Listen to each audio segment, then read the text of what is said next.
오늘 본문 말씀에는 1차 선교여행을 끝내고 파송받았던 안디옥 교회에 와서 선교 보고를 하며 마무리를 합니다. 그 과정에서 전도와 함께 양육에 얼마나 힘을 쏟는가 하는 것을 우리에게 보여주고 있습니다. 바나바와 바울은 루스드라라는 곳에 있습니다. 루스드라에서 신이라 높임을 받을 정도로 아주 뜨거운 반응이 있었습니다. 근데 그런 중에 큰 사건이 일어납니다. 19절 말씀 봅니다. 유대인들이 안디옥과 이고니온에서 와서 무리를 충동하니 그들이 돌로 바울을 쳐서 죽은 줄로 알고 시외로 끌어내치니라. 아멘. 루스드라에 있기 전에 복음을 전하고 왔던 곳이 비시디아 안디옥과 이고니온이라는 곳입니다. 근데 그곳에서 유대인들이 왔습니다. 그리고 그 사람들이 와서 루스드라에 있는 사람들을 충동했습니다. 근데 충동을 하니까 순식간에 그 사람들이 폭도로 변해서 바울을 돌로 쳐 죽인 것입니다. 죽은 줄로 알은 거죠. 그래서 이 바울을 성 밖으로 던졌습니다. 이 말씀을 보면 사람이 선동에 얼마나 약한지를 보여줍니다. 그래서 인기는 한순간인 것입니다. 요즘 정치가 몇 년째 우리에게 그러한 것을 보여주고 있습니다. 사람들의 순식간에 변하는 인기, 그것은 우리가 따라야 할 것이 아닙니다. 우리가 따라야 할 것은 하나님의 말씀입니다. 근데 죽은 줄 알았던 바울이 제자들에 의해서 둘러싸여져 있었는데 일어나는 겁니다. 하나님께서 기적적으로 소생시켜 주신 것입니다. 그리고 다시 루스드라 성으로 들어가서 있다가 더베라는 곳으로 가서 복음을 전합니다.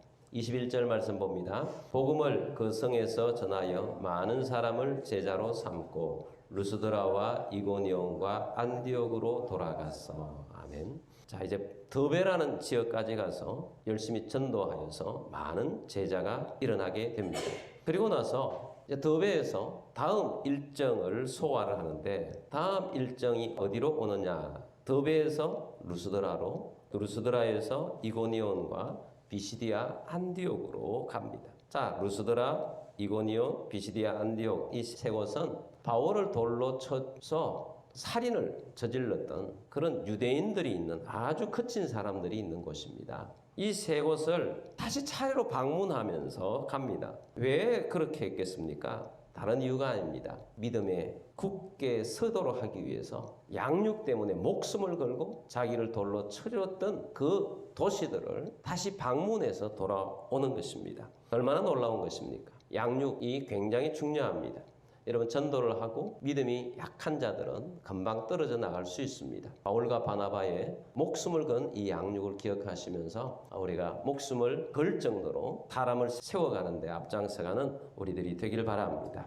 자, 어떤 내용으로 양육을 했느냐? 22절 말씀 봅니다. 제자들의 마음을 굳게 하여 이 믿음에 머물러 있으라 권하고 또 우리가 하나님의 나라에 들어가려면 많은 환난을 겪어야 할 것이라 하고. 아멘. 겉면의 내용이 어떤 내용이냐? 22절 말씀에 세 가지가 나옵니다. 첫 번째는 제자들의 마음을 굳게 하여 라고 했습니다.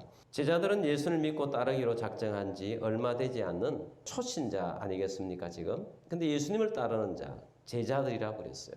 여러분, 우리들도 제자, 나도 예수님을 따르는 제자다, 이 마음을 가지길 바랍니다. 근데 제자지만 초신자 때는 시험이 들면 안 됩니다. 그래서 마음을 굳게 하라.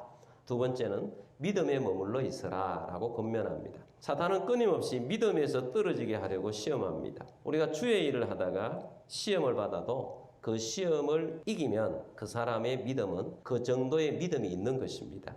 근데 아무리 믿음이 좋아 보여도 주의 일을 하다가 시험에 든다. 그 사람은 그 시험 든 만큼 믿음이 작은 겁니다. 그래서 믿음에 머물러 있어야 합니다. 믿음에 머물러 있으라고 권하는 것입니다. 세 번째는 우리가 하나님의 나라에 들어가려면 많은 환난을 겪어야 할 것이라 하고. 여러분, 우리는 영적인 군사입니다. 평안을 추구하는 군인은 없습니다. 군인이 되었다 하면 아주 훈련도 있고 전쟁이 나면 전쟁터로 나가야 하는 사람들이 군인입니다. 영적인 군사도 많은 환난을 겪습니다. 그러므로 우리가 환난을 겪을 때 환난을 이길 생각을 해야 합니다. 이기도록 기도해야 합니다. 이기도록 믿음의 삶을 살아야 합니다. 환난을 피하는 것이 아니라 환난을 도전해서 이겨야 하는 것입니다.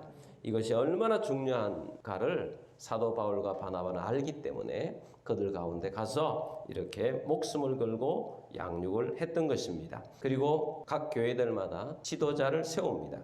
23절 말씀 봅니다. 각 교회에서 장로들을 택하여 금식 기도하며 그들이 믿는 주께 그들을 위탁하고. 아멘. 자, 여기서 각 교회에서 장로들을 택하여 세웠다라는 말은 오늘날 볼 수 있는 그런 장로 역할은 아닙니다. 목회적인 책임자를 세웠다는 거죠. 교회를 지도해 나갈 사람들을 세웠다라는 것입니다.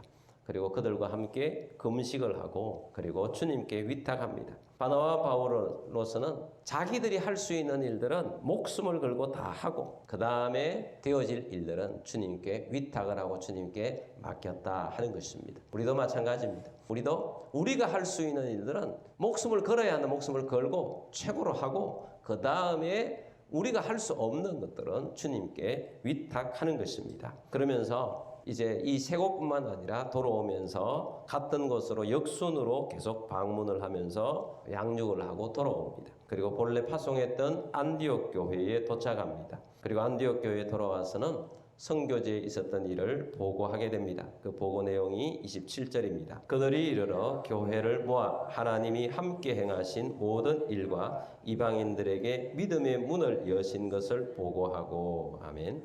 자, 여기 보면 두 가지를 보고하죠. 하나님이 함께 행하신 모든 일. 하나님이 함께 하셔서 이런 일들을 일으키셨다 하는 것을 보고하고, 두 번째는 이방인들에게 믿음의 문을 여신 것을 보고했다.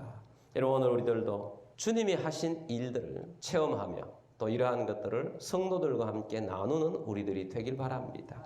주님이 우리와 함께 하시는 일, 놀라운 일들이 여러분과 함께 하실 것입니다. 또한 우리가 나아가면서 이방인들에게, 믿지 않는 자들에게, 믿음이 없는 가족들에게 믿음의 문이 열리는 것도 간증할 수 있는 우리들이 되기를 바랍니다. 그래서 하나님의 나라와 하나님의 뜻이 이루어지는 믿음의 문을 여는 믿음의 제자들이 다 되시기를 주의 이름으로 축복합니다.